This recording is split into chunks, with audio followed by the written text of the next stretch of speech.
It's not a bird, it's not a plane, it's Superhero Slate. It's a weekly podcast where we talk about everything that's great. Like movies, TV, superheroes.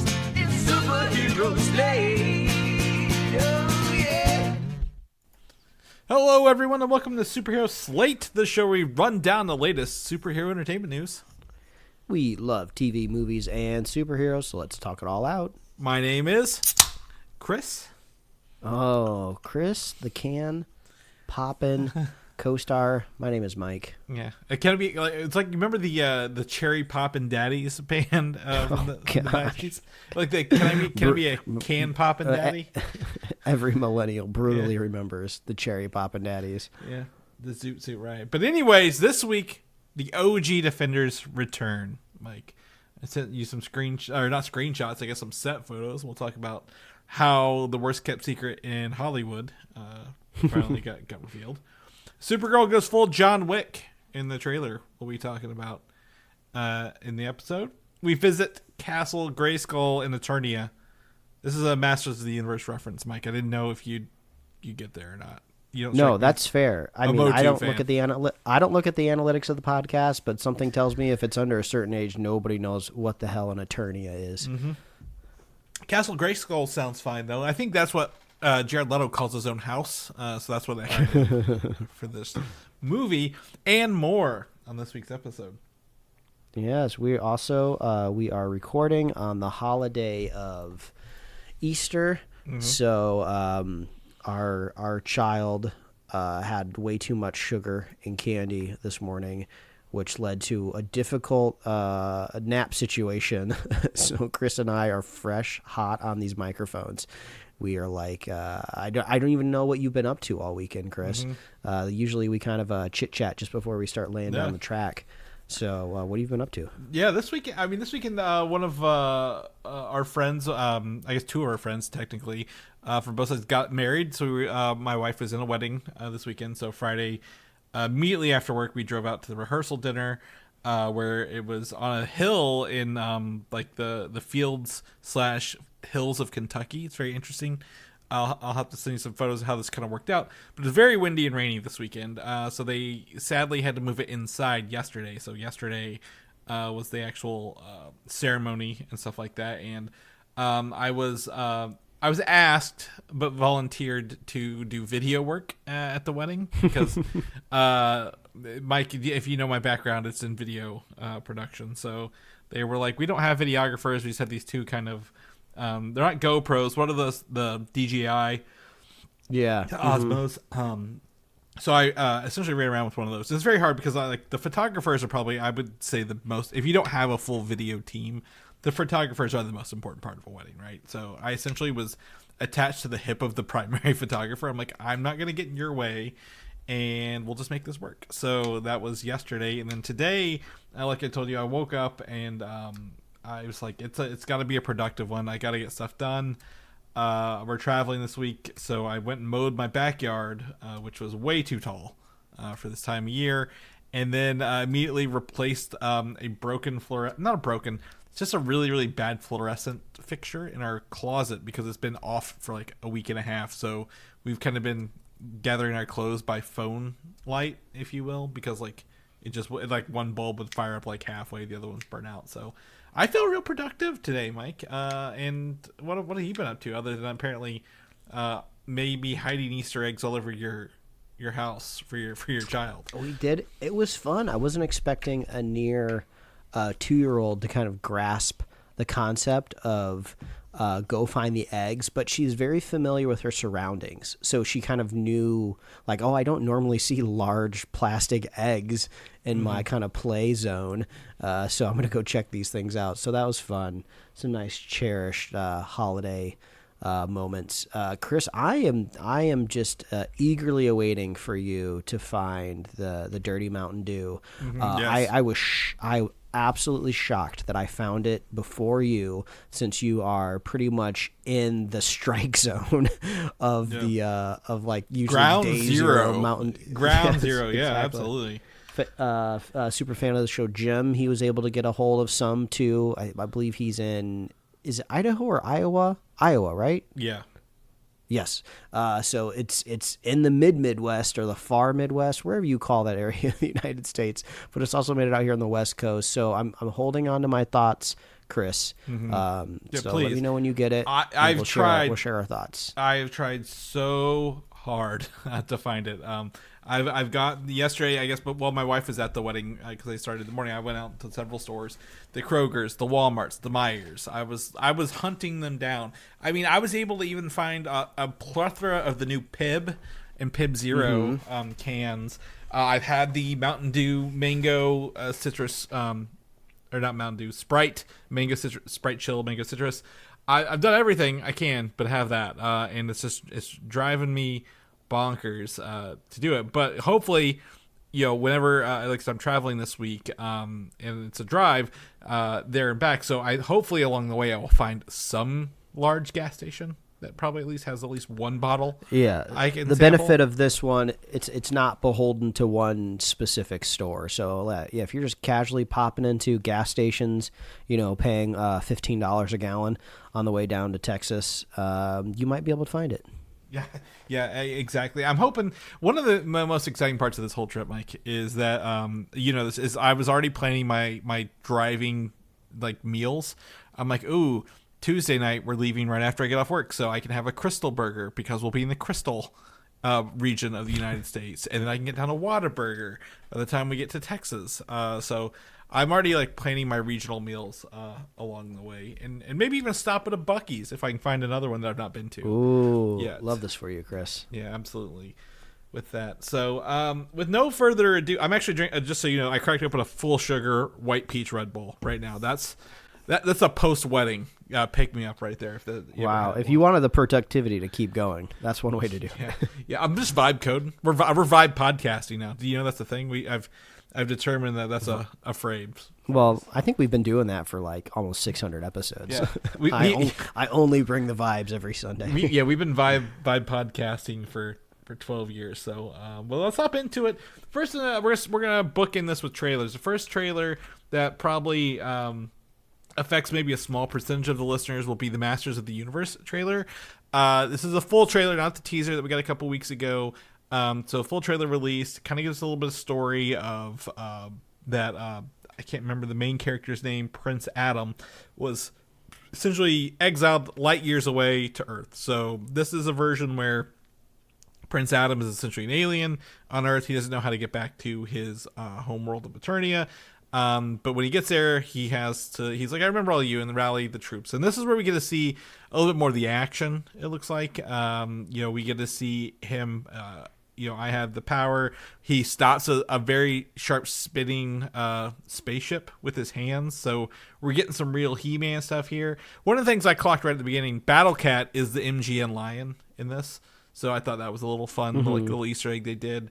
And then we also get to hear Skeletor speak, played by Jared Leto, and it sounds like he's going with like a kind of like maybe a Bond-esque British villain tone. It doesn't sound like Jared Leto, and I'm like, if no one had told me this was him, I wouldn't even have clocked Jared Leto being in this movie, which was a surprise.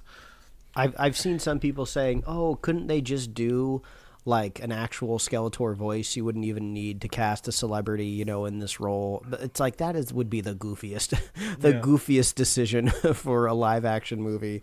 I don't know. The trailer gives me hope. It kind of is giving me the Chris Pine Dungeons and Dragons. Like this would be a good double feature type of thing. Of like, oh, this is an IP that like you're familiar with just because it's been around forever. For the memes, at least. Yeah, but it almost kind of feels original because you're not really familiar. I mean, obviously everyone's hyper aware of what D&D is now, but I don't really play it, so I don't know the ins and outs. And I'm very aware of what He-Man is, but I don't watch it. I don't know the ins and out of it either. So I have optimistic outlook for this. Yeah, I think we're far enough removed. Like if it's bad, no skin off our back, and if it's good, that's a win, like kind of thing. So, but it looks fun. The guy who's playing He-Man, Prince Adam, if you will, he looks like he's got the roll down. There'll be some sword fights, some magic stuff, some really out there things. So I'm excited to see some of the weird characters. Like I remember Manny Faces, the guy who has like 3 heads that turns around in the thing. Just a couple weird toys coming to life here. I'd like to see it. So I'm excited to see this. Also, I did want to call this out. The first 5 bullet points are all Amazon projects, by the way, because Amazon owns MGM. And that comes us right into the next release date, Spaceballs 2. We were given this, I think 2 years ago, I think they told us they were announcing this. So it's officially releasing April 23rd, 2027 in theaters, just in time for the original's 40th anniversary, Mike. I'm a big Spaceballs fan. I do believe we are in an era of, I guess, not necessarily cinematic going, but like movies need to be less, I guess, tentpole-y. This doesn't sound like a tentpole movie. This sounds like, hey, we're just making a Spaceballs 2 with Mel Brooks and I know Josh Gad and some returning characters. This looks like this will be a fun time for me. Nothing, again, no sweat off my back if it doesn't perform, but I am excited to watch a comedy, I guess, in theaters for the first time in a long time. What do you think? Yeah, I'm curious how Spaceballs is such like an iconic movie for my childhood because my brother and I grew up rewatching, the original Star Wars trilogy every other weekend. Mm-hmm. We were on top of it, know it front and back, and then every once in a while it's just like, let's pepper in a little Spaceballs just to mix it up a little bit, just to have a goof, just to have a little bit of a gas. So that's kind of what that movie is to me. So I don't take it too seriously because it's not supposed to be. It's really funny. Yeah. But gosh, boy, is it weird doing. I guess this would technically be a legacy sequel as you think about it, and I feel like we haven't had a lot of legacy sequels that are just straight up comedies, right? The Scary Movie, like this year, count as well as that? Would you put that in that? Oh, that's a good question because I feel like they had pumped those out so frequently in their heyday. This almost kind of just feels like another drop in the bucket. But there's only one Spaceballs, so it's kind of like you're only comparing it to the one and only. So there you go. I would say I would put Scary Movie in this world because they brought back the original cast from the first movie, which they didn't do for, I guess, the other ones. But yeah, I don't know what to do. Like 40 years of sci-fi. How do you skewer that in the Spaceballs universe again, right? Because Spaceballs was Star Trek, it was Star Wars, any and everything in there. So like it's just so. I don't know. It's zany, but it was what's the word for it? It's like a clean kind of thing. Like it was just like this is fine. This is a good thing. It's not making fun of things, but not like actually like just like shitting all over them kind of thing. Like you'd find on the internet these days. So excited to see how this turns back, and then also made me remember that Mel Brooks is like 100. He'll be like 100, 101. It'll be 100. This year, and I think 101 next year when it comes out. So it's gonna be a lot easier. It's gonna be a lot easier to do that yogurt makeup. yeah. I hope he's able to bring that back. So they're not just Amazon's not doing it for more money, Mike. They're actually doing it for a shitload of more money. So we'll see how that works out. We got news this morning. Listener to the show Patrick sent this over to me. Season 5 of Invincible has been renewed via one of those voice cast announcements, where like they all stand in the booth and say, "Oh my God, we're coming back for season 5." Pretty good. I guess we're like halfway through season 4, maybe a little longer. Oh, good to know. I'm gonna wait until it's all out there, then I'll watch it all, and then I'm sure I'll be on the show here in a month, 2 month times, telling people, "Hey, it was really good. I'm glad they're making another one." Yeah, so I know my assumption is the success of this, the IP, that they're going to see it all the way through, like through the book, because the book is done, right? Like there's no more book. Like so, my guess is they're going to see it through. They might make some changes here and there, but I think they're going to go all the way through the end of the book and work their way through it. So we'll see kind of how that goes with it. And also, if they're in the voice thing and saying season 5, that means they're already doing the voice thing. So we might be maybe a year next February, next March. They'll be back with the season 6, like keep it on a yearly kind of cycle, but don't know about that.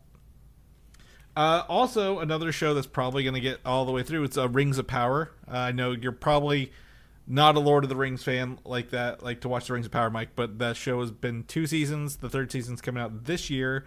And I was looking at this. Apparently, whenever Amazon got the rights to do this, they were promised, I think it was 5 seasons and 50 episodes. So 10 episodes across 5 seasons. Or they have to pay like $20 million or some odd number for every episode they don't produce back to the estate. I absolutely love that kind of deal. I had no idea until I heard some of that news this week. That's how all IP holders should be doing it now. Like, I feel like it's so much in your better interest to get a complete product out of leasing your IP rather than just like one big bombastic like 1 or 2 seasons and everybody forgets about it, because at the end of the day, like, you have nothing to like hang your hat on. Like, you can't point to anything that's finished and satisfactory, which, I mean, obviously Netflix is just like a graveyard, like full of that type of stuff, right? And I feel like if the producers and developers go into it with a different mindset, maybe if they know we have to do 5 seasons. Now, this is going to be totally totally different from what I'm about to say, because obviously Amazon is doing nothing but throwing money at this. But I feel like if you know you're a streaming service that has to put out, 50 episodes, 5 seasons of something, and you're pretty much contractually obligated to do it, maybe you think about it a little bit more, right? You strategize a little bit, you really try to figure out where your money's worth it. And then also you can get the actors to sign on, right? I feel like there's so many things out there in the streaming world that are dead after 3 seasons because all the actors have to renegotiate, and then the streaming service just goes like, well, this isn't quite, going to return our shareholder value, so screw your TV show, right? So, yeah, I'm down for more of these types of moves. Yeah, and I think that's the thing. Like, again, I know this isn't like everyone's favorite thing to watch, but that's... When it's all said and done, when it's all said and done, you're like, oh, we got 5 seasons. Will that change people's minds? Will they come like, oh, this was good because like some of the stuff is paying off later? I don't know, but like that, I agree with you. It's like, yeah, if you're gonna be a big enough, again, IP or name like Rings of Power, like Lord of the Rings, you're gonna make sure people sign up. Or if they, what's it called, pay or play kind of thing. Like if you don't do it, we're still gonna get money out of it because you shorted us. So, yeah. And if anybody out there was worried, I did Google what I was desperately trying to say. It was antithetical, and then bailed at the last second. You did it twice, like almost like 90% of the way through. I was like, am I gonna help him? Nah, he's got this. So nah. If you've been listening to 567 episodes of this, every once in a while I'm going to crash and burn on a word. But here we are, with 5 possible seasons of Lord of the Rings. Yeah. So, I don't know, go watch that instead. That's right. And, like, at least 2 movies in production as well. I think they said, what's his name? Aragorn actor is not returning for the Hunt for Gollum, which makes sense. Like, yeah. I saw that he's the same age that Ian McKellen? Gollum. Ian McKellen. I kept wanting to say Gandalf, but I kept saying Gollum. Man, I need either more caffeine or less caffeine today. Let's move on to the next segment. Yes. It's weird that we get that. So the last Amazon thing is Spider-Man Noir. I think so. Spider-Man Noir is that it will compete in the comedy categories in the first draft of the Emmys. I didn't know the Emmys did multiple batches throughout the year to culminate for next year's Emmys. But it is the same category as Wonder Man from Marvel. So this makes me wonder, what kind of show is this? I mean, is this like the Martian strategy, where it's just like, there's no conceivable way in which we could win in drama, so we're gonna pull for comedy? But I mean, if you look at the trailer, I don't really see how comedy is involved anyway. It's just very freaky because it's got Nick Cage in it, but also like Nick Cage is like hilarious just in and of himself. Yeah. So I mean, maybe I doubt it, but maybe it's not like a straight like laugh out loud comedy like Spaceballs we just talked about, but maybe it's more like Wonder Man that did have those comedic moments, but also the serious parts, right? Like there was like very serious, like dramatic moments and along with the comedic elements as well. So it could be both. Maybe it leans more a little zany, a little more crazy because of the super powered people in there. But like I said, it could lead it to running against like constant Emmy winners, Only Murders in the Building, and like Shrinking. So it would be interesting to see them do that all together, but you never know these days. So, oh well. That's our Amazon stuff, but we're gonna move on to things that are also comedic. Mike, I don't know if you're a dungeon crawler Carl person or not. I will tell you, almost everyone in my life around me is, and enough to the point that like you should read this, you'll really like it. But enough people have told me that I have to do it on my own volition now. I will not just be reading. Yeah, like I've been told too much. So that's definitely some like psychological like attack where you get enough people recommending you something and you start to go like people can't know. I don't want people to know me what they think. Everyone thinks I'll love them. Then you kind of like start pushing back on it of just like I'm gonna prove them wrong that I'm not so readable. You know, but I only know about this series because you've told me about it. So I got to assume if a book series is so popular, it can proliferate through you and then sift down to me. I guess I shouldn't be so shocked that it's getting an adaptation. Yeah, so the Dungeon Crawler Crawl, I believe there's 7 or 8 books. Another one's coming out this year. A TV adaptation is in development at Peacock. I think Universal had it last year, 2 years ago, and it didn't come to fruition, or maybe that was like just a rumor. But this one has I put these backwards. Seth MacFarlane, as you know from Family Guy, American Dad, so on and so forth, is the EP, executive producing this through his is it Fuzzy Door Productions, I think is what it is. And Chris Yost, who's actually a comic writer, he wrote Avengers, the Avengers TV series, not Avengers Assembled. Shield? No, the cartoon one that I really like that got 2 seasons. Earth's Mighty Heroes. Yost is also Thor, right? Oh yeah, you have it right here in the notes. Yeah, he wrote Thor. He worked on Thor: The Dark World before, like, you know, it was chopped to hell. He created X-23. He's really got a like good foot in comedy, but also like fantasy as well. So like he'll be there. There's a bunch of other people, but those were like the 2 big names I wanted to pull out of this because I'm like, oh, Chris Yost. I've got interviews with him like when he was in Michigan in like 2013. So he's a cool guy. This is good line for that. I'm going to read the log line for this, Mike. And this might help you and me both understand what this book is about, because I just kind of put my head in the sand like an ostrich whenever people try to talk about it to me. So here we go. An alien invasion has wiped out most of humanity, and any survivors are forced to fight for their lives on a sadistic intergalactic game show. Sounds bad, right? Now try doing it with bare feet and a stuck-up, self-centered, tiara-wearing, talking cat as your partner. Welcome to Dungeon Crawler World Earth, where the apocalypse will be televised, and Coast Guard vet Carl finds himself stuck with his ex-girlfriend's award-winning show cat, Princess Donut the Queen Anne Chonk. As they try to survive the end of the world, fighting monsters, aliens, and insane AI, and even other survivors, all for the sake of good TV. Survival is optional, entertainment is not.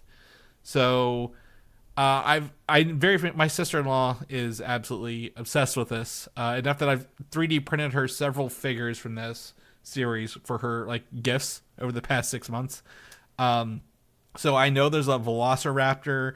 I know there's a Princess Donut. I know there's a phrase called "God damn it, Donut" from Carl. It's pretty zany. I've not heard anything but good things about this, but I need to read it on my own volition until someone else tells me. But I can't, or at least I hope that this comes to a good adaptation. It just sounds too zany to be televised, I guess. Yeah. Well, I mean, I think if Seth MacFarlane's involved, that's actually an extremely good sign. I feel like people always sleep on Seth MacFarlane because they just think of like Family Guy or American Dad. Yeah. But I know his science fiction show, The Orville, is like adored by Star Trek fans because I've heard it feels more like Star Trek than any of these modern Star Trek shows. We just finished season 2, unfortunately the last season of Ted, but Ted was absolutely hilarious on Peacock. I'm an American Dad fan, so I've really enjoyed pretty much everything that he's done mostly. So if he's involved, and we also have a well-known genre writer, Chris Yost, on it, I'd be interested in checking out. The biggest worry here is that it's on Peacock, right? I don't think we get a lot of breakout hits from the streaming service Peacock, unfortunately. So like I know that there's several books in this series, so it just makes me think, oh, if this has any chance of spanning multiple seasons and covering a lot of the story that it seems like they're going to need to get some juice on this. I don't know if they're going to spend a lot of marketing dollars. I don't know if they hope that the fan base is going to drive subs, but I never hear anybody talking about Peacock originals. Yeah, well, but it doesn't mean there aren't any. Maybe there aren't any. Maybe this is like the first time they need something. Like, again, there's definitely Peacock originals. Because I don't know any. I get that. Someone without streaming services, I don't. You don't know them, which is why it brings my point exactly. Actually, one. I guess it's not a Peacock original per se, because I think it was also on network television. St. Denis Medical. It was like a comedy hospital show that just went to Netflix. So Peacock and NBC Universal is just like, we'll make more money if we give this to Netflix, even though we're streaming it exclusively. Poker Face was one of theirs, which I've only heard good things. But I just did a quick Google. I'm like, what is on here that I would know? Poker Face is one of them. They have good stuff. I'm not saying that they don't have good stuff. I'm just saying ain't nobody watching them. Right. Yeah. I mean, I know people are watching that one because I hear that one when it comes up. But absolutely. My concern is more of like a very sci-fi fantasy show like this needs to be visually impressive, I guess, and like it's gonna explode the cost of this show. So I just want it to look good. Like that's what if you're gonna do this and do that. Maybe this is a great IP where it's like, you pay or you play or pay. Like, hey, if you're gonna sign up for this, you got to do all the books. Kind of like the Harry Potter stuff, right? Like, you got to do them all, or you got to pay me, kind of thing. I think this would be a great opportunity for. We talked about IPs that could be, they get 2 seasons, but there's like 4 other books left, and they just never happen. So I think this would be a good time to make that deal if they can make that along the way. That one guy, was it Brandon Sanderson, the who did all his books? Oh, the Apple TV deal, yeah. Yeah, so I think that's another thing to look at for someone who owns this stuff. So maybe we don't know much about this, but I am interested to see when it comes out. So we're probably 2 years out from the show hitting air. So the best part about adapting books, though, is there's a lot of content to pull from, so we can see what happens with that. We're just speeding through the news today, Mike. Let's talk about Daredevil Born Again. I'm going to be honest, I've not had a chance to watch Daredevil season 2 yet. It's just, again, like I said, with the wedding stuff, that has been our time for the past week and a half, 2 weeks. So I've not had a chance to watch it. I know episodes 2 and 3 both came out this week. So for those who were not expecting a double episode week, you have 3 episodes. So I know I'm behind 3 now.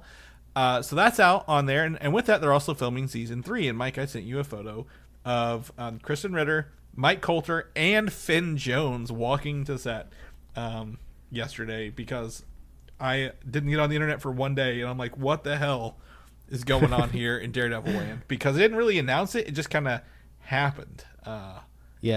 Finn Jones here is that's the news to me, right? Because nobody really seemed to be interested whether he was going to be in this Daredevil show or not.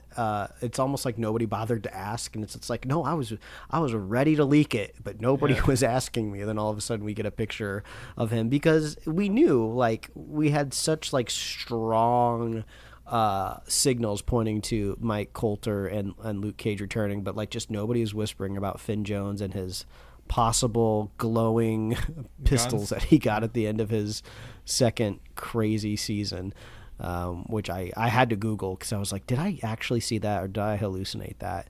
So that's what's sending me this week, Chris. Well, I would say, here's the thing. I don't know officially how much time it was between Daredevil season 3 and Daredevil Born Again season 1, right?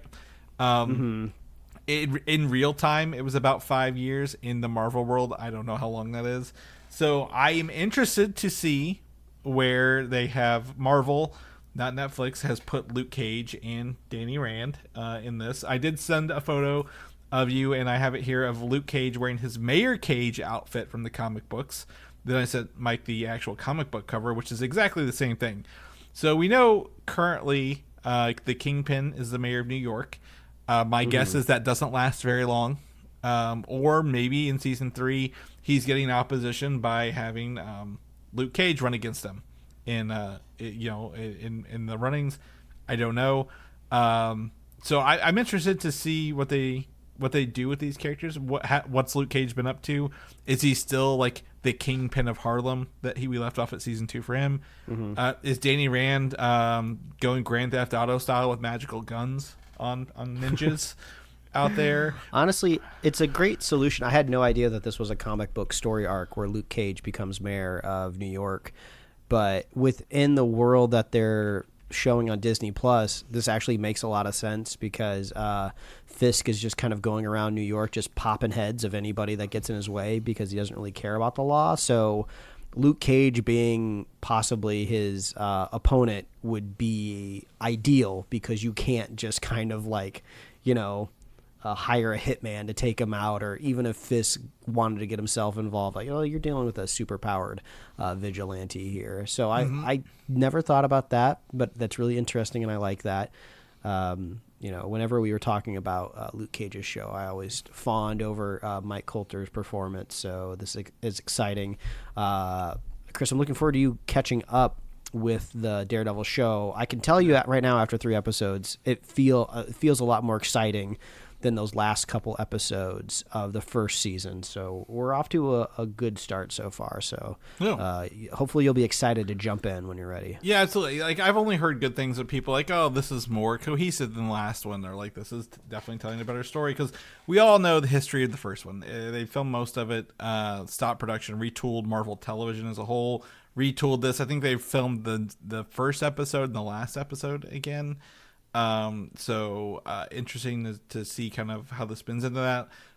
With our travel, we probably won't be able to watch it until they're like 4 or 5 episodes out, but that's fine because it's going to lead into the Punisher, which, at this point with Daredevil, Kristen Ritter, and the Punisher, that's 3 of the 5, I guess, quote, quote, defenders, right? Because technically Punisher wasn't part of that original plan in there, so that's pretty exciting. I feel confident, or not feel confident.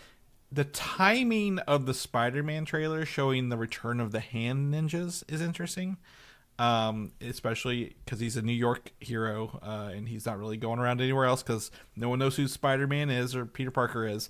So do you think that we'll see the return of Elektra and maybe the hand in season 3? Like, since we're kind of chronologically Daredevil 2, the Punisher, Spider-Man with the Punisher, and then in the hand comes back to New York. Do you think we might see some of that?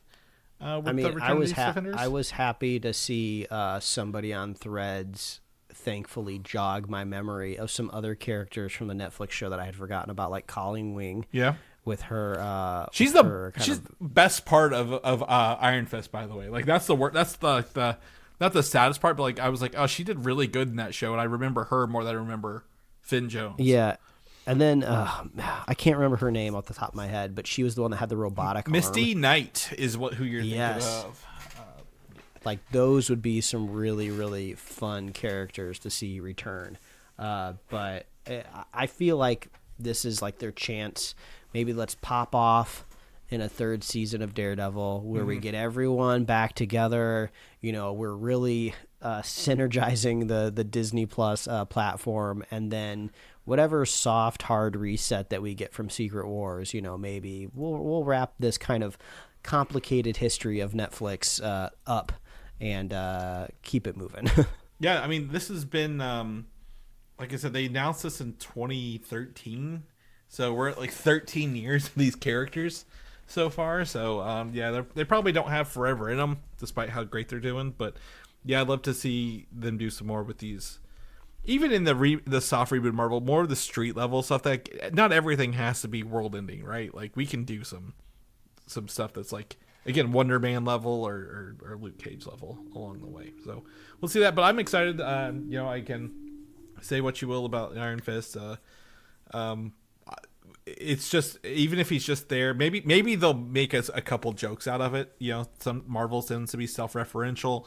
I'd love to see kind of what they do with the whole cast and crew, especially if you say season 2 is really good and it's got the same people going into season 3, then that gives me hope that it's going to be continuously good.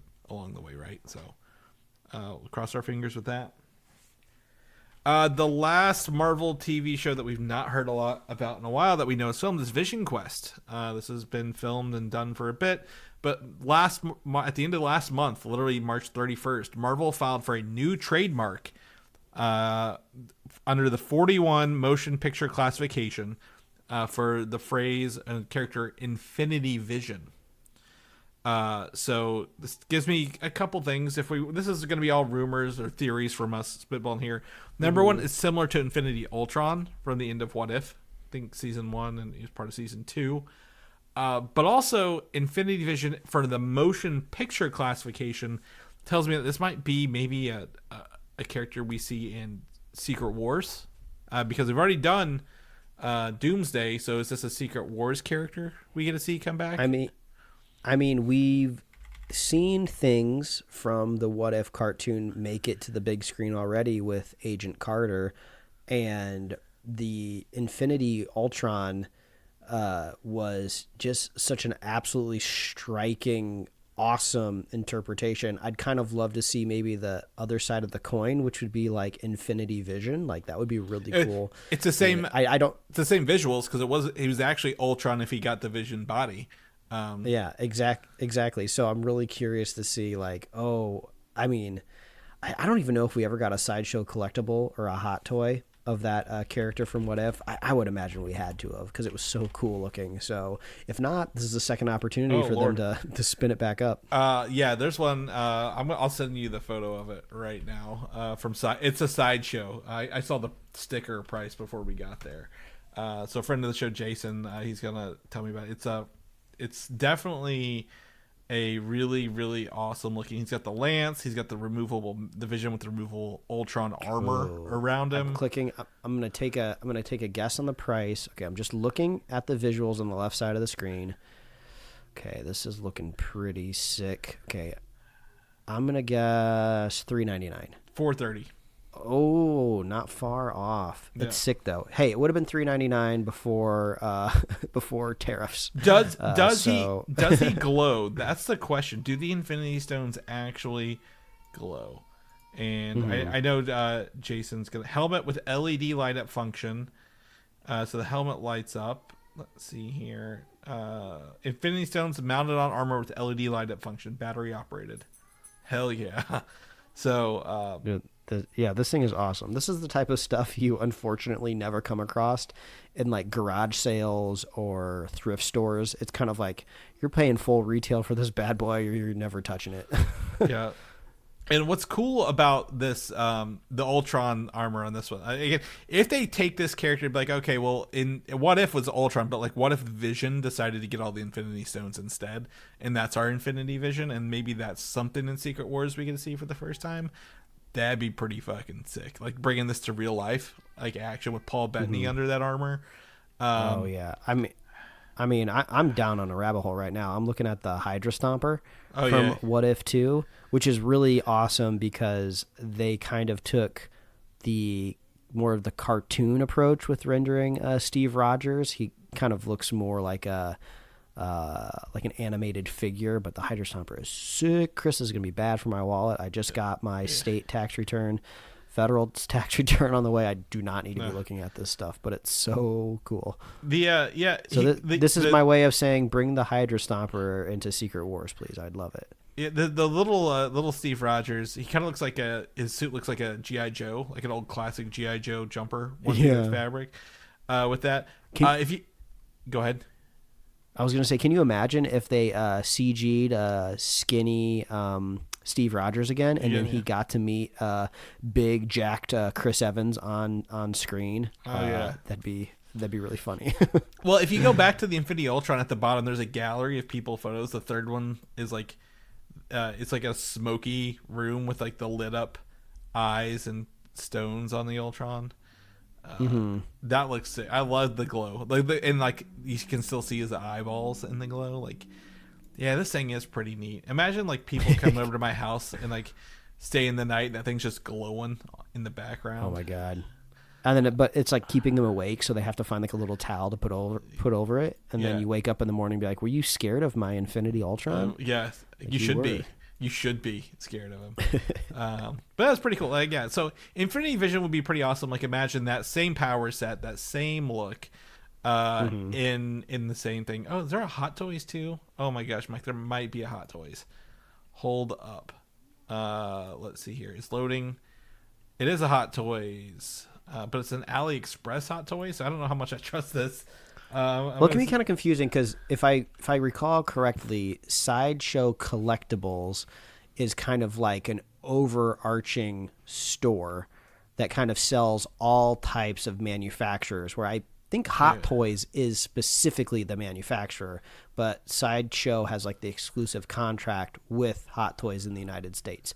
So yeah, sometimes it's confusing, but yeah, both premium outlets though. Yeah, well, and I'm sure Jason will text me tomorrow. He'll tell me because he's got tons of these, but I think this is the same one.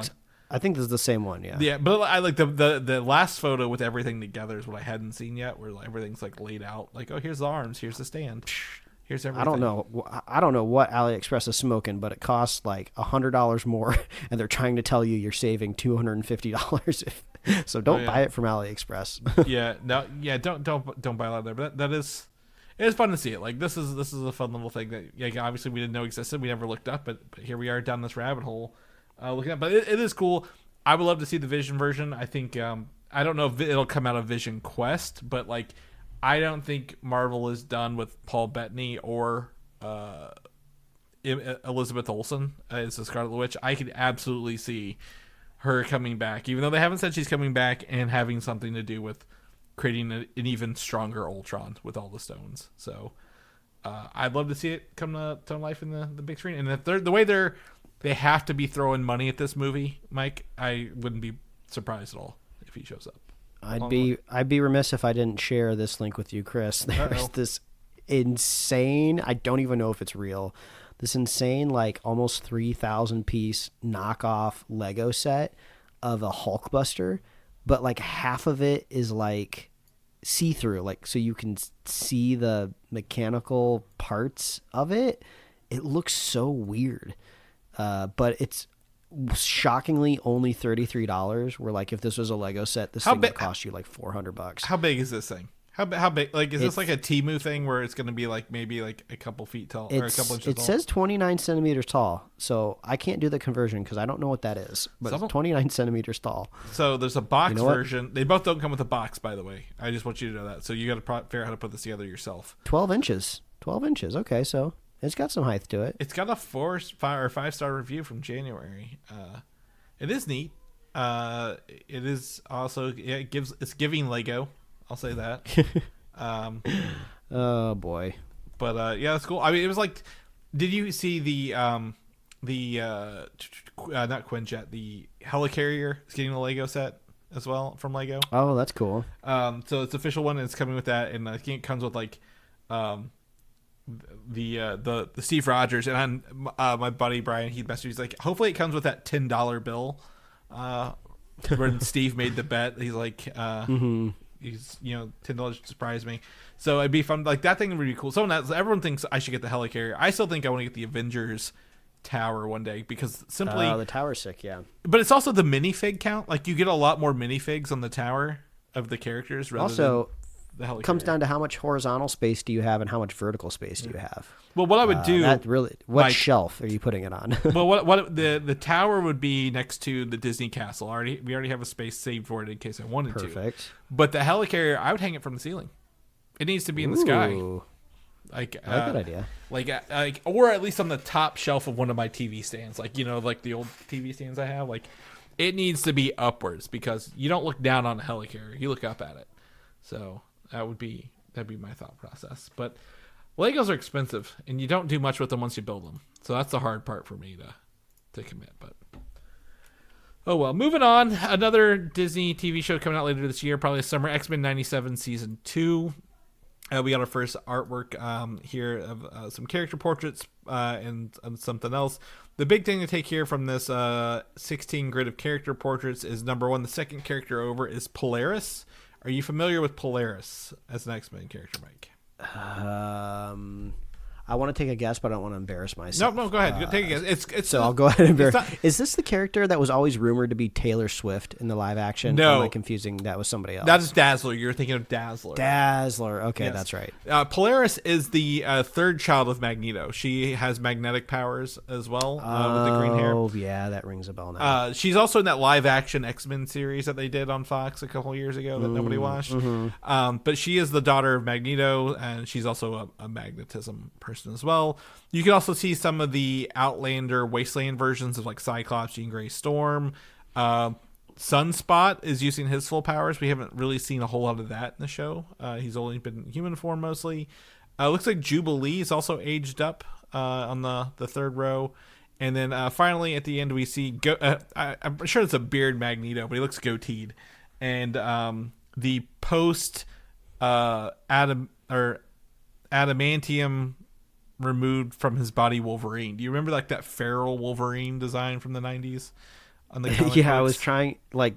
I was trying to recall it, and I was like, oh, this definitely isn't a unique character design. This is something that they're pulling from, absolutely. Yeah, he's he kind of like they take away his nose a little bit, but like they give him like the very like long mutton chops in the comic books, so it's kind of, you can kind of see it like partially here. He's still gonna keep his nose, but like they do give Oh an wow, yeah, homage I'm at- googling it.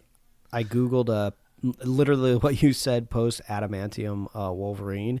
Yeah, without a nose, it's freaking crazy. Like ooh, he kind of looks like a weird like wildebeest or something, or possibly more like a actual Wolverine. Maybe that's kind of what they were going for there. Yeah. And then Xavier, who might be walking, maybe not walking. I never know with him. They like to walk him and then paralyze him, and then make him walk again. Overall, this show has been gone for how long now? 2.5 years. Too long. Too long. I need that retro marketing for X-Men 97. I need that theme song back. I want to see what they're up to. Some of them got sent to the past, and they see the young Apocalypse, the Insabanur version of him. We saw Apocalypse at where Gambit died, so he's probably gonna bring Gambit back to life. The X-Men are just thrown through time, and I want to know what's going on, Mike. So hopefully we get a summer release date for this. I think that would be a big win for everybody to be able to revisit this. And also, on the flip side of that, I don't want Bo DeMayo coming back out of the woodwork to bitch on the internet about how he was fired from Marvel for being just a bad person. So this is the nice advantage of an animated TV show.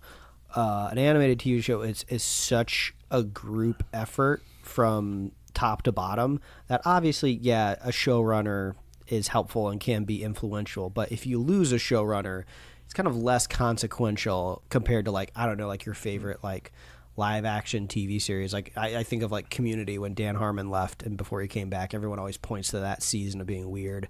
But yeah, this is a gigantic machine that has to make this type of show. So throw a different creative in there and I'm sure we'll be fine. Yeah, well, I think it was like the same people who were working on it anyway, so I don't think it was like more of a promotion than a new hire. But at the same time, this is a continuation of a show that was already run in the 90s for several seasons, and a comic book series that's been around for 50 plus years. So it's not like we're creating new things from the ground up. It's just telling it in a different medium.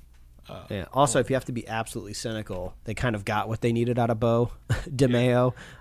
They kind of figured out the direction that the audience wanted, the exact amount of nostalgia that they're looking for, maybe how mature the storylines needed to evolve. So they kind of had a lot of those questions answered now. So the new leader can just follow those same paths now. Yeah, and like I said, I think the guy who was doing it was already like kind of helping anyway. I don't think one person's like really driving that ship.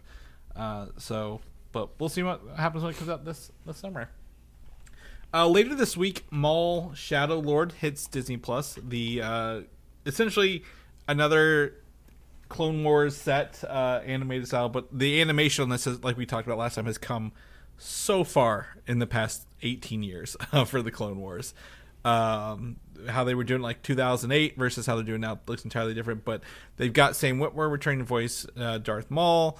And they've already renewed it for season 2. So it sounds like they probably had a bunch of episodes already. Like we talked about this, where they do like 2 seasons of episodes at once, and then release them across time as they kind of make them. So sounds like this was it. This will also cover both shows, not just season 2. We'll cover the Crimson Dawn era, teased at the end of Solo, like, you know, where Maul was revealed in the hologram to be behind everything. So I know this is a small niche audience. I'm very excited to return back to the Clone Wars animation. Darth Maul was always awesome in that show. I'd be interested to see what it looks like when he's like doing the Crimson Dawn stuff, because this is pre-Rebels. So because he dies in Rebels, obviously, so there's a lot more story to tell before he gets to that point. So very, very excited, and I'm glad they're gonna do it in season 2. That way it's not like a one and done. I am surprised they announced season 2 though before May 4th. Like, we are like a month away from Star Wars Day, and they're like, yeah, we're just gonna go ahead and announce it. I'm like, that's interesting choice. Oh yeah, maybe that means we'll get a little extra special announcement on May 4th. Yeah, if they don't have this in the back pocket.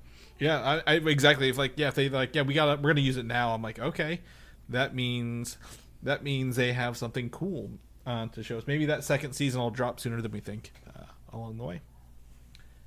The Batman 2. This movie has long been threatening us, Mike, since the last one. I was thinking I need to go rewatch The Batman, actually, like yesterday, whenever I saw some of this news. I'm like, okay. But the production name for it is called Semper Vigilans, which translates to either always vigilant or ever watchful in Latin. And that means it's probably Court of Owls themed, because I think the Court of Owls has like something like we're always watching kind of thing in like one of their mottos. I never read the Court of Owls comic series. People were probably like, oh, you gotta read it. Don't read a lot of Batman comics. Just not doing it for me. But this is something great story. It's a great storyline. It's one of the few kind of, I guess you could consider it modern compared to how old Batman is. One of the few modern storylines that I've read, and it's extremely cool because it's like, oh, how do we add more myth and legend to Batman? It's like, well, you add more myth and legend to kind of Gotham as a whole, and it creates a pretty cool villain by the end of it. It is kind of one of those unfortunate comic book runs where I'm sure like a cold hard Batman fan could recommend a solution to me, but you know, it is a contained story, right? But when you read it kind of by trades, you know, it was kind of weird. It kind of just ended, and then all of a sudden, like, Batman picked up on another storyline, like, in the last couple pages, and I was very confused. I was like, wait a minute, is the Court of Owls storyline over? It felt like we were picking up on a thread from a very larger, broader story that I hadn't quite read. So maybe somebody out there can tell me what was going, what I was doing wrong. But what I read was really, really cool, and I loved it. And I think a live action adaptation is right there. It'd be great. Yeah, I mean, I think, and to me, Batman has a lot of, I guess, villains that are very like that wouldn't work in this gritty real Batman that they've set up already, right? Like, you're not getting, like, you may get Poison Ivy, but you ain't getting Poison Ivy like you're not getting the one who's like part plant and like, you know, kind of weird. You're not getting, you know, Clayface is even kind of hard to believe, the monster version of Clayface. Killer Croc's probably not there, but to have like a secret society that's like, you know, who knows this stuff, the Court of Owls, is kind of up there, and like, yeah, this is believable. Like, there's like it's like Illuminati-esque, you know, Freemason-esque, kind of like there's always someone above us and they're the ones pulling the strings. That's believable in this universe more than anything else. So I think if that's the case, possibly, but I think we've heard a lot about, you know, Harvey Dent and his wife, played by Scarlett Johansson, and Bucky, Winter Soldier, Sebastian Stan. And there, so it may just be more of a Harvey Dent thing than a Court of Owls thing, but I wouldn't be surprised if they set up like maybe the seeds for a third one, right? Like, maybe get ready for that Batman 3. That way James Gunn can get his Batman out and make it a little more supernatural or whatever they need to. All right, last thing to show. Speaking of James Gunn, if you want a movie where the goal of the movie is to save crypto, lucky for you, last year we had Superman, which Superman's goal was to save crypto. And now we have Supergirl, whose trailer tells us it's her job in this movie to save crypto. the super dog. Chris, I'm glad you said it, so I didn't have to say it. It's so weird to me, right? These movies were made essentially in conjunction together, or if not extremely closely. And it's so weird that it's almost like a very similar inciting incident for both stories. Like, okay, James Gunn, we get it. We really love your dog that you modeled this character after.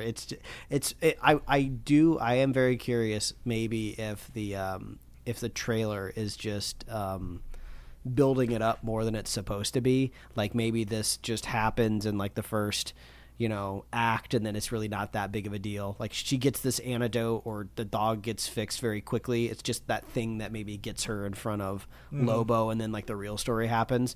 But yeah, this trailer really makes you think that like, oh, you gotta watch this movie because we don't know if this dog's gonna make it through it or not. Yeah, I think it's so. I do think this is the point. Again, I call it, I joke. It's John Wick, right? You kill the dog, or you hurt the dog, and then obviously you're gonna have to deal with the consequences of that.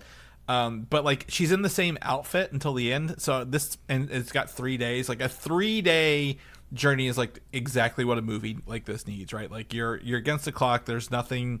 You can't be wasting time. You can't be out doing things for multiple days. You got 3 days to get the antidote and get back to the dog. But this one starts off with Superman making an appearance. They're kind of leaning into that a little bit. Lobo, Jason Momoa, he talks, and he's got like that really, it sounds like a fake gruff voice he's doing. Like it's so fake sounding. I'm like, it's just Jason Momoa doing a gruff voice. But as someone online said, he's never that far from a Targaryen princess, because the girl who plays Karzora was in House of the Dragon season 1. Lobo seems to be a team up with Supergirl rather than against him or her. Is that the vibe you get there? Like at the bar? Hard. Yeah, it's hard to tell. And the supposed villain of the movie, the one with all the piercings on his face, it's so funny that this is supposed to be like the main villain. And I suppose if you look at it in isolation, oh yeah, this character is really going to stand out. They have like this crazy jarring facial feature. You're not going to be able to miss it. But you just go into like these like space galactic bar full of a bunch of these weirdos, and it just keeps looking at like we're looking at like a henchman that's going to get like literally blown out of a spaceship with her laser eyes. So like Lobo is so much more of an interesting looking character. So yeah, I'm really hoping Lobo is like in the movie, not just kind of like a one-off, like, oh hey, I'll see you in the first act, then pop up in the third act. Well, there's at least 3 instances. Number 1, there's the bar, which we saw, like where he's like, "You're giving me a headache." Then he says, "Aren't you the ditz from that dive bar?" And she's like, "That's what I've been calling you."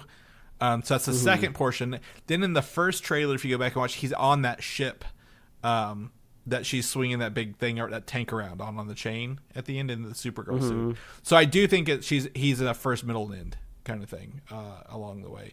Since he's a space bounty hunter, he might have some connections. He might be pointing her in a direction that she needs to go. So obviously it's a very emotional trailer. Nobody wants to see Crypto obviously get hurt or die. I don't think the dog's gonna die in this, Mike, if I'm gonna be honest. Yeah, that would be kind of an insane thing to do. Also, it's like modeled after James Gunn's real dog, right? Like it's the same looking dog, so I don't think he's gonna let the fake version of his own dog be killed. But it's also giving me Guardians 3 vibes, like where like Rocket was hurt and they have to go, get stuff to save Rocket quickly, kind of thing. So I'm just getting a lot of stuff that's not unique to this, and I'm trying to be optimistic. I'm trying to be hopeful, but like the more I see this, the more I'm really not interested in going to watch it. If I'm going to just lay it out there, I'm like, there's nothing new brought to the table with this, other than it might help us understand Krypton, the planet, a little more, because there's that bubble and it's blowing up and she's sent away. Yeah, I actually was a little interested by that. There seemed to be maybe some flashback moments of fleshing that out a little bit. So I'd be curious to get a little bit of a backstory there. But I agree with you. I'm trying to find like the X factor here, right? I felt like when we watched the Superman trailer, it was just like, oh wow, like Nathan Fillion is in this. We got Metamorpho. You know, you have also like the iconic portrayal of Lex Luthor as another actor who's willing to shave their head bald. Just seemed like there was more popping off. The world felt Mr. full and different. Who's the guys with the orbs again? Mr. Terrific. Miracle, Mr. T. Terrific. That's what it is. I was like, but yeah, in this one, I'm just like, I don't really know who the person that she's teaming up with, you know, of like, oh, this guy also killed my family. So, I guess this is the difficulty of marketing, right? Of just like, oh, I'm the marketer. I've seen this movie and it's great. Now, how do I convince other people it's great? Let's tell it all. Well, sell it all. Weighs on the survival of this dog. I am not here to shit on this movie before it comes out, but we have heard they've done like 10 test screenings of this with 3 different endings. And what was the exact phrase I used whenever I saw that to you? Like, this is the most amount of test screenings a movie has ever done in the industry. And I just, that is wild to me that they've done that many test screenings alone. It doesn't instill confidence. I mean, there's a lot to pull here that looks good. I mean, like Millie Alcock. I love the brief moment that we got to see her in the Superman movie. I watched. She was in a like Netflix miniseries that the wife and I watched last year. We really liked her in that. I mean, Jason Momoa seems to be born to play Lobo, even though he pretends like he popped out of the womb and then started reading like Lobo comic books, even though I doubt that happened. Yeah. So I think there's a lot that can go right here. But it's kind of hard to get jazzed at the moment. Yeah, so Supergirl's been screened at least 8 times, more than any other studio film in the past decade. That is... Again, not saying screening means they're testing, they're working on it, they're not just letting a bad movie go up, but that is interesting as a flag here beforehand. But nothing against the actresses. I think that's fine. I just, like I said, I'm trying to find the reason to go to it along the way. And then before we go, I'm gonna put this in here because I just looked at our chat and I forgot I even put it in here. Mike, Animorphs, Ryan Coogler to work on Animorphs movie. I read these books like it was nobody's business when these were coming out. Like I have this about me. I have like one of those collector OCD mentalities. Like if I was to be like, what flavoritism do I have, Mike? It is the completionist person. But Ryan Coogler is working on the Disney Plus. So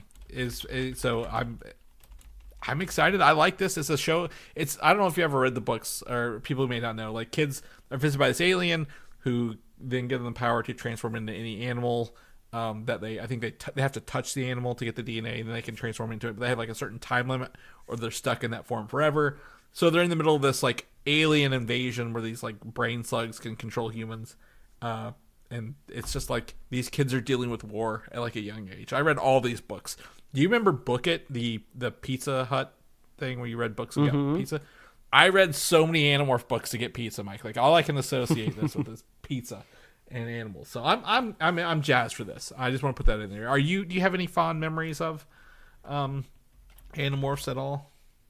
I do recall the Animorphs, especially at the Scholastics book fair that would come through every school trying to beg your parents for a blank check so you could just fill in what you needed to buy the latest Animorphs collection. No disrespect to Ryan Coogler, the man who also has an affinity for the Coke Freestyle machine that I also love. But he is on an absolute hot streak right now. He just won the Academy Award and everything. Absolutely everything that he whispers in an executive office right now, I feel like is getting greenlit. Great for him, right? Let this man cook, as the kids would say. But I wouldn't be surprised if half of the things that get announced from Ryan Coogler, like moving forward, just like never see the light of day, because I just feel like that's just kind of what happens. You want to capitalize on the success, and then people just start saying yes, and we'll figure it out later. So who did Sinners release through? Do you know? I'm looking it up right now. Warner Brothers. Was it Warner Brothers? It was distributed. Well, it was distributed by Warner Brothers, but he has like a working relationship with Disney because of obviously Black Panther and the stuff he's done there. So yeah, I do think he's probably just got like he's like, hey, you want to do Animorphs? He's like, yeah, I remember reading that. They're like, great. We've now got approval from Ryan Coogler to do Animorphs kind of thing. As he would say, he'll get involved with that. I mean, he's got the X-Files project is further along. I feel like they've actually had casting announcements for the X-Files kind of reboot.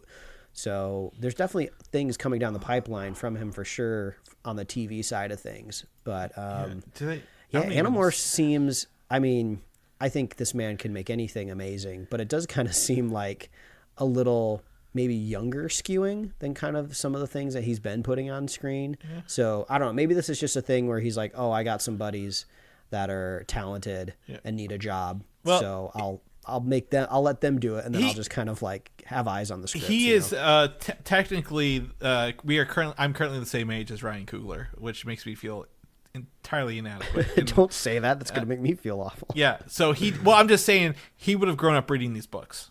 I'm just saying, like, I don't think it's like he would be like, yes, I remember going to the book fair. I remember reading Animorphs. Absolutely. Let's do something. I remember watching the TV show of Animorphs. You remember the TV show of Animorphs? Yes. Shawn Ashmore, Iceman from X-Men himself, was in that as one of the characters. So I even have like a transform they're Andalites, the aliens, like the good ones with like the little hook on their tail. I had a transforming it was like a transformer sort of Beast Wars where he would transform into a human for it. And I was like, this is awesome.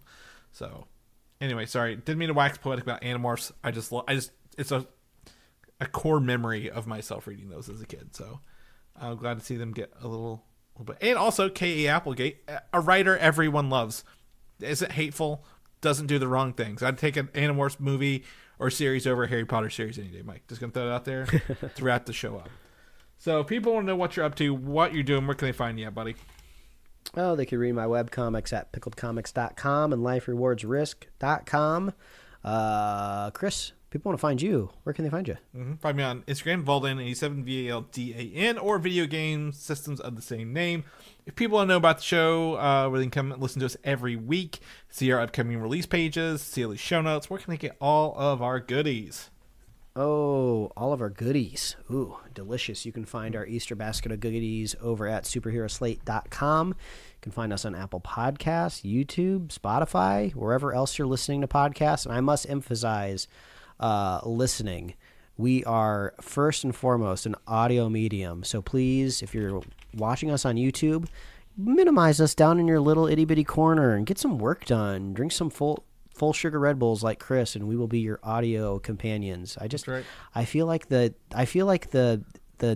legacy of the audio only podcast is dying, so I'm here bolstering it. You can vibe code while you listen to us. We support that. Exactly. You can't watch a podcast. That's a talk show. That's a talk show. You're putting, Oprah Winfrey on while you're vibe coding. It doesn't sit the same, right? So Apple Podcasts, YouTube, Spotify. We got merch at superheroslate.com/store. We love hearing from you. What are you watching? What else are you listening to? What are you playing? Let us know, and we love our super fans. If you want to be a super fan of this show, all you have to do is share this show with a friend, share this show with a buddy, and we will be here every week, folks. That's right. We'll see you guys next week. Bye.